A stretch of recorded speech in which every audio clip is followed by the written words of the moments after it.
Wow. Okay, okay, okay, okay. Good morning, good morning, good morning, good morning. Okay guys, meron tayong bagong customer dito.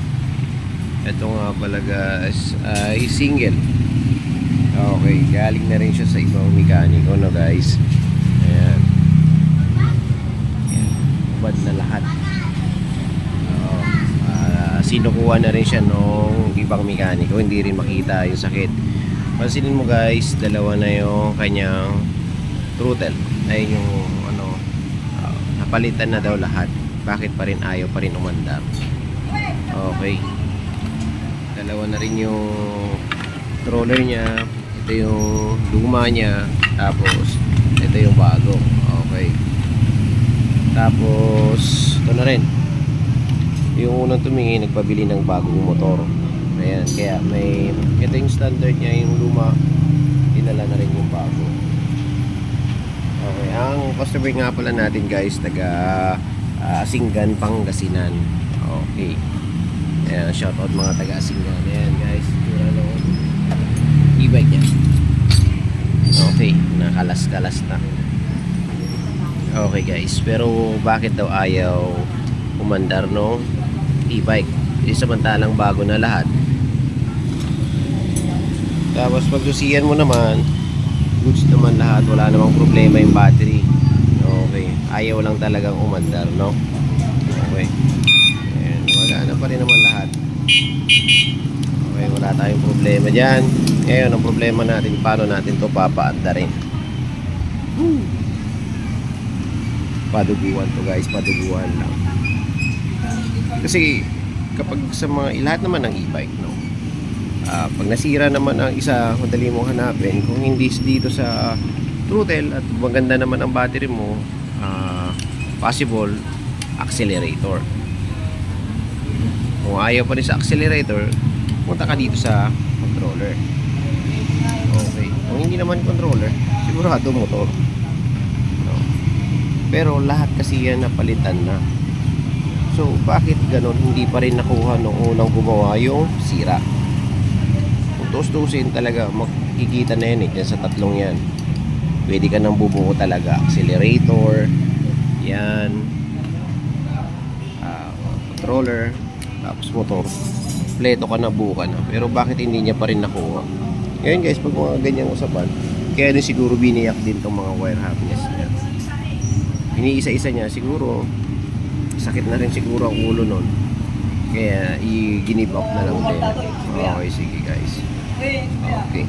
Try ko lang muna guys, ibalik yung kanyang standard na motor para matesting natin. Kasi di na lang nilang ganito na, nakakalas-kalas na. Okay na yan, kompleto naman lahat ng gamit niya. Okay. Lagay lang muna natin yung motor. Okay. So guys, let's go. Ito na guys yung luma niyang motor, ha? Gusto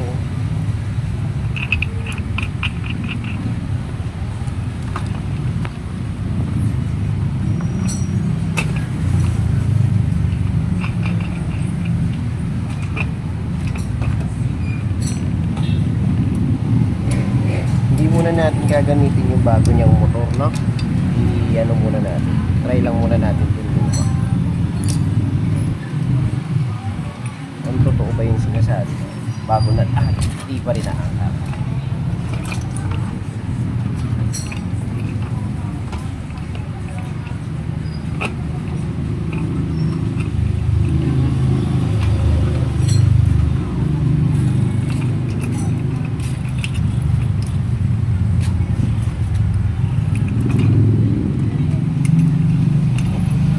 Punta ako sa kabila.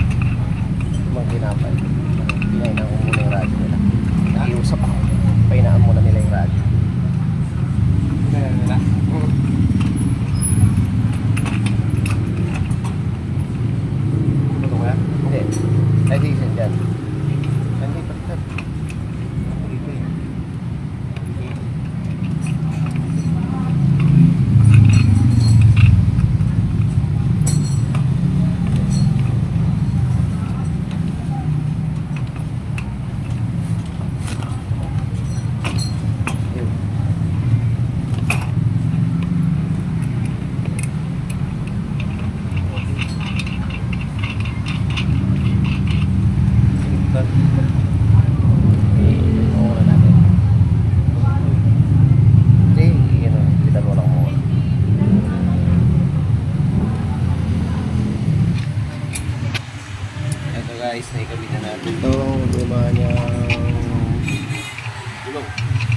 naririnig kayong parang ano, nagpapataya ng loto yan.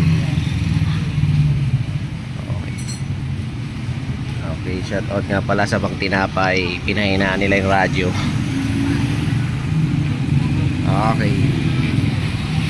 Okay. Switch. Eh, saksak muna yung battery heart. Yun. Sak. Tapos, ano nakakabit na accelerator? Yung bago, no? Bago ba? Ayan. Ayan. Okay, wala pa rin, guys. Wala pa rin. Okay. Wala pa rin. Totoo nga. Ayaw talaga umandar. Ayaw, pero nakaswitch siya. Ayaw umandar ka motor. Okay, sige guys. Sige. Ayusin lang muna natin yung pagkaka-wireless. Okay guys, ito medyo hinigpitan lang muna natin, no, guys.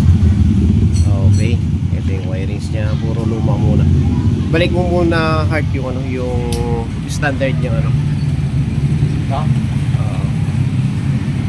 Balik muna natin yung standard niya throttle.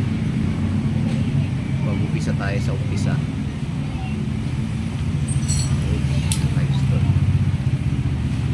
Naka-install na. Ayaw pa rin. Akin na yung bago niya, heart. Gilid lang na. So, dito lahat yung bago. Ayan yung mga bago niyang parts. Motor, controller, tsaka throttle. Controller, throttle, tsaka motor. Okay. Bago na lahat. Ayaw pa rin panda. Yeah, dito na tayo sa wire harness tayo mag-umpisa.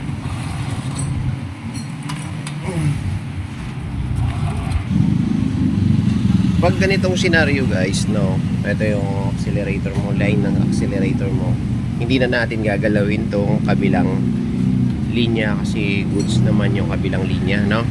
Dito lang tayo sa wire ng accelerator. Ito. Yan.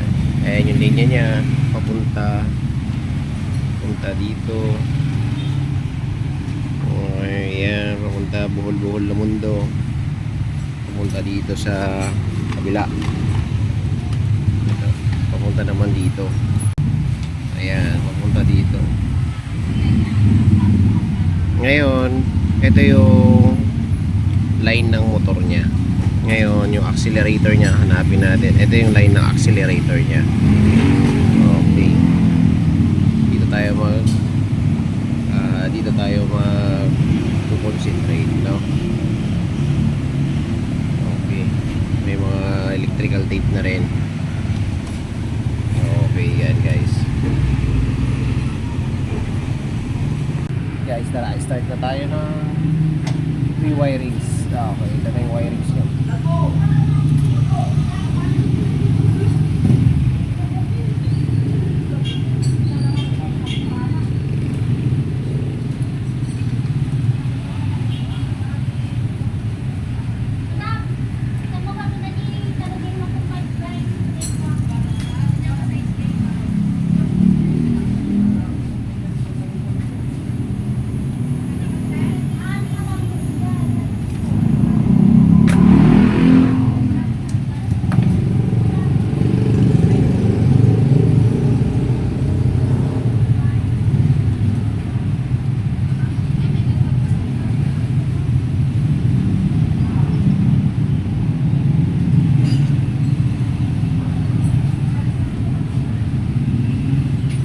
Guys, sa wire harness niya guys, ito, oh, ayan, binuksan lang nga natin at tinanggal natin ang electrical tape.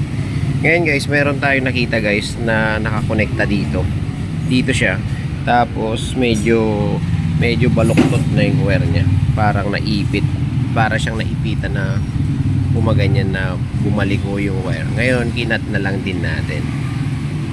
Okay, ngayon sinundan natin yung wire na yan, nakakonekta yan dito sa accelerator pa rin. Itong white nito, itong white na yan, yan, pupunta siya ng accelerator pa rin, no? Tapos pupunta siya sa likod, itong mga naka tape.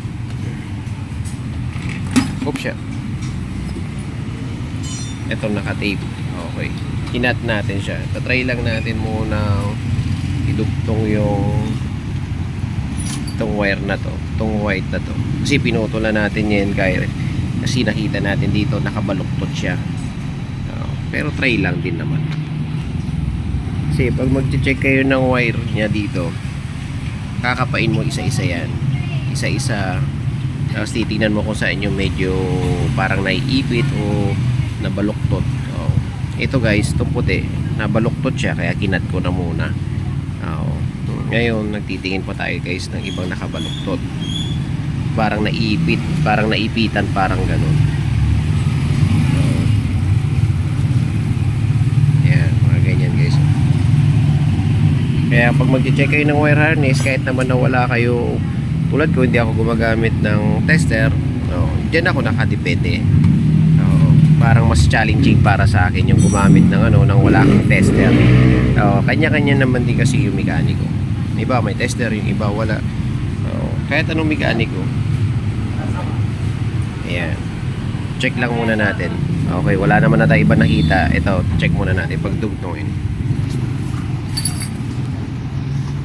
At ito na nga guys, yung kulay puti na pinutol natin kanina.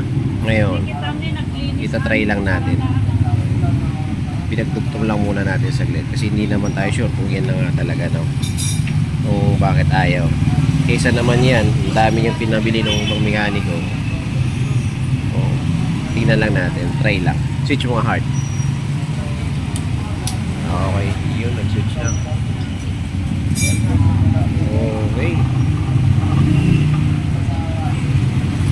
Okay guys. Okay, umiikot na. Etong wire lang na to ang salarin. Okay. Okay.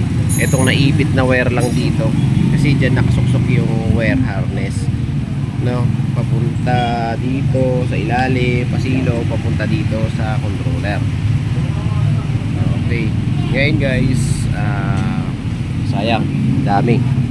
Ay napagastos. So, kaya dito tayo nag-concentrate na lang. So, kasi no choice ka na. Pag wala sa tatlong yan, ang sira, automatic dito ka na sa wire harness. Pagtsatsagaan mo nga lang, sabi ko sa inyo kanina, pagtsatsagaan mo hanapin kung saan yung mga parang naipit. Parang mga ganyan. Naiipit kasi yan. Minsan kasi nag-short dyan, napuputol yung wire na maliliit.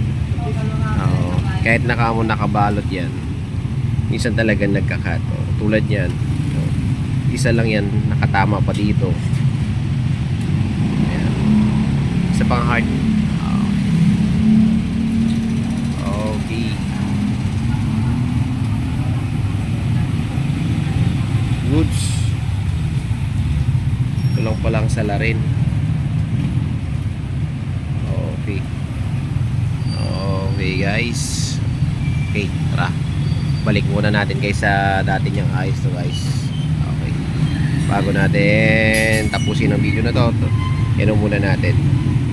Balutan muna natin lahat to guys.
few moments later. Okay guys, tapos na natin siya nabalutan. Okay. Okay, ayan. Nabalutan na natin yung buong wire niya. Ayan. Binalik na natin yung pagkaka-wirings niya. Ngayon, isalpak na lang natin to guys, no? Sasalpak na lang lahat. Okay. Sasalpak na lang, iayos na lang yung wirings niya, tapos balik na lang din. Ayun, sayang. Dami, laking gastos din yan. Magkano rin yan guys. Okay, sige. Balik lang muna natin guys. Wait. Okay. At ito na nga pala guys yung wirings, no? Hindi na natin siya ibinalik dito sa butas, no? Kung saan siya naputulan. Ngayon, nilagay na lang natin dito sa may bandang ilalim. Pero sure naman tayo na maayos pa rin. Okay. Ngayon, try lang natin patakbuhin.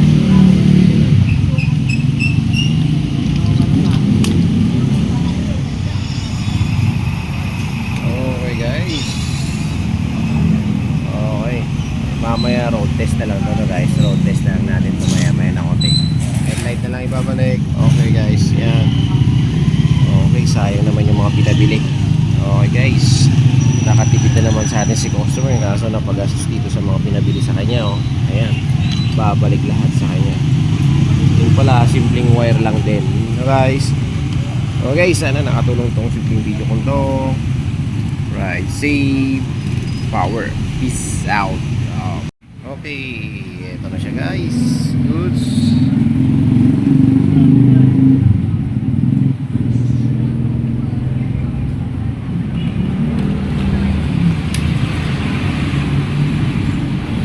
Okay.